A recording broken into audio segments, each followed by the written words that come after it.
Ji. Tell us something about Arijit Singh, your bond with Arijit Singh. कोई कैसे अरिजीत सिंह बन जाता है और क्या उन्होंने अलग किया? तो आप उस भगवान की जो आपको देन मिली है उसको ऑनर करते हैं, और जो उस देन को इस तरह से ऑनर करता है वो अरिजीत सिंह। जन्म भगवान पिछले जन्म में अरिजीत सिंह कुछ दे नहीं पाए थे, कुछ बकाया रह गया था, तो इस बार उन्होंने सब भर भर के दे दिया। इतने सारे सिंगर है, सब मेहनत करते हैं, बहुत सारे टैलेंटेड है। अरिजीत सारे भ्रम को तोड़े बैठे हैं। मतलब मैं बहुत सारे सिंगर्स के मैंने पॉडकास्ट किए हैं, वो कई बार शिकायत करते हैं कि यहाँ पर ये माफिया है, ये है, ऐसे कॉन्ट्रैक्ट होता है, ये होता है। अरिजीत सारे बंधनों से मुक्त है, फिर भी सब अरिजीत के पास जा रहे हैं, सब अरिजीत सा काम करना चाह रहे हैं। True. तेरी मेरी कहानी, अगेन अरिजीत। अरिजीत आपका कॉम्बिनेशन बहुत अच्छा है। जी। Tell us something about Arijit Singh, your bond with Arijit Singh. So Aashiqui से जिस तरह से हम दोनों को ही पसंद किया गया था, वो एक कॉमन फैक्टर है जहाँ से सब कुछ स्टेम हुआ। उससे पहले कॉमन फैक्टर है मिथुन, कॉमन फैक्टर है। हाँ जी। मिथुन वो इंसान है जिन्होंने अरिजीत सिंह को पहला ब्रेक हाँ दिया जी, था। बिल्कुल सही है। फिर मोहब्बत एंड इवन तुम ही हो। हाँ, आई थिंक तो मिथुन कॉमन फैक्टर है। तो मुझे ये जानना है कि मिथुन अरिजीत के बारे में मैंने बहुत बातें की है, बट पलक के पॉइंट ऑफ व्यू से, पलक और अरिजीत ने बहुत सारे गाने किए हैं, और अरिजीत आज अनडाउटेडली इंडिया के नंबर 1 सिंगर है। आई एम श्योर दुनिया ये मानती है अभी। तो अरिजीत सिंह, 2 सवाल मेरे। एक, कोई कैसे अरिजीत सिंह बन जाता है और क्या उन्होंने अलग किया? आई फील कि अरिजीत सिंह बनने के लिए टैलेंट तो एक्स्ट्रॉर्डिनरी होना ही चाहिए, वो जो भगवान की देन होती है, लेकिन उस पर आप जिस शिद्दत से काम करते हैं, जितनी सच्चाई के साथ काम करते हैं, वो आपको लगेगा कि ये तो हर कोई करता है, लेकिन हर कोई नहीं करता है। कहीं ना कहीं कमी रह ही जाती है। जब आप जुटते हैं पूरी ईमानदारी के साथ, जो कि बहुत रेयर है अनफॉर्चुनेटली, तो आप उस भगवान की जो आपको देन मिली है उसको ऑनर करते हैं, और जो उस देन को इस तरह से ऑनर करता है वो अरिजीत सिंह बनता है। मुझसे किसी ने बहुत खूबसूरत लाइन कही थी कि भगवान पिछले जन्म में अरिजीत सिंह कुछ दे नहीं पाए थे, कुछ बकाया रह गया था, तो इस बार उन्होंने सब भर भर के दे दिया। वाह। And I feel that's kind of true. But इतने सारे सिंगर, मैं फिर वही कह रहा हूँ, इतने सारे सिंगर है, सब मेहनत करते हैं, बहुत सारे टैलेंटेड है।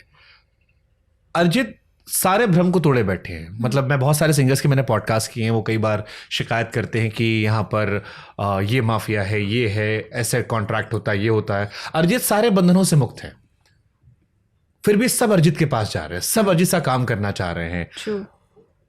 सरल भी हैं, खुद को लगा भी नहीं रहे हैं, कुछ भी पहन के चले जा रहे हैं, बंगाल में स्कूटर पे घूमते दिख रहे हैं। मैं समझ नहीं पाया कि एक इंसान इतना सक्सेसफुल है, इतना डाउन टू अर्थ भी है। आप थोड़ा इनसाइट बताओ ना, हमने तो बाहर से देखा है, आई एम श्योर आप थोड़ा अंदर का जानते होगे अरिजीत को। बहुत सारे लोगों को उनके चैरिटी वर्क के बारे में पता नहीं है। उन्होंने अपने होम टाउन में हॉस्पिटल्स बनवाए हैं, बंगाल में हॉस्पिटल्स बनवाए हैं, बहुत सारे लोगों की वो मदद करते हैं, बहुत बहुत अच्छे काम करते हैं। जिस सरलता की हम शुरुआत से पॉडकास्ट में बात करते आ रहे हैं, उसकी वो मिसाल है, वो बहुत सरल है। और जैसे मैंने कहा कि मेहनत करना कोई आम बात नहीं है, ईमानदारी के साथ मेहनत सब लोग नहीं करते हैं, उसी तरह सरलता भी आम बात नहीं है। अनफॉर्चुनेटली बहुत कम लोग होते हैं जो सरल होते हैं। When people talk about Arijit Bhaiya, they talk about how blessed he is. I feel that blessing हम सबको कहीं ना कहीं मिली होती है, किसी को ज़्यादा अलग रूप में, किसी को अलग रूप में, लेकिन उसे आप किस तरह से, जैसे मैंने कहा, ऑनर करते हैं, वो सबसे ज़्यादा मैटर करता है। अरिजीत भैया टेक्निकली बहुत स्ट्रॉन्ग हैं, उन्होंने बहुत साल लगाए हैं, उनका संघर्ष बहुत लंबा है। एग्जैक्टली संघर्ष के साथ साथ उन्होंने जिस तरह खुद को झोंका है, सीखने की जो उनकी ललक है अब तक है। अब भी अगर आप उनसे मिलेंगे तो वो आपको बोलेंगे कि मैं ये नई चीज़ सीख रहा हूँ, अच्छा देखो मैंने ये नई टेक्निक सीखी है, अच्छा देखो इससे ऐसा हो सकता है। सो अभी भी वो रुके नहीं हैं कि हाँ I have achieved everything that I wanted to. I think वो जो एक सीखने की जिज्ञासा है उनके अंदर अब भी, वही है, आई थिंक वही डिफरेंस क्रिएट कर रही है।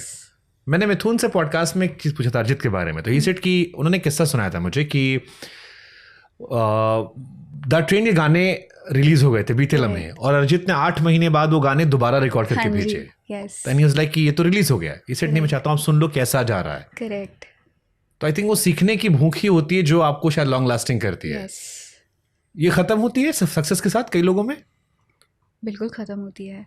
बहुत अनफॉर्चुनेट बात है। बट मैंने लता जी का एक कोट है कि अगर आपको लगा कि आप सब कुछ जान गए हैं, वहीं पर कलाकार की मौत हो जाती है। बट ये एहसास कैसे करें कि अब हम एरोगेंस में चले गए या अब हमें लगता है कि हम कुछ बन गए हैं? क्योंकि आई एम श्योर ये तो जब फेलियर आता तब पता लगता है, उस वक्त थोड़ी ना पता लगता होगा। एग्जैक्टली आपने बिल्कुल सही कहा। वो एक्चुअली फेलियर के बाद पता चलता है कि दिमाग ख़राब हो गया हाँ, था। मतलब बट आई थिंक जिस तरह मैंने शुरुआत में आपको कहा था कि आपकी सक्सेस की डेफिनेशन माइंड में बहुत क्लियर होनी चाहिए और सही होनी चाहिए।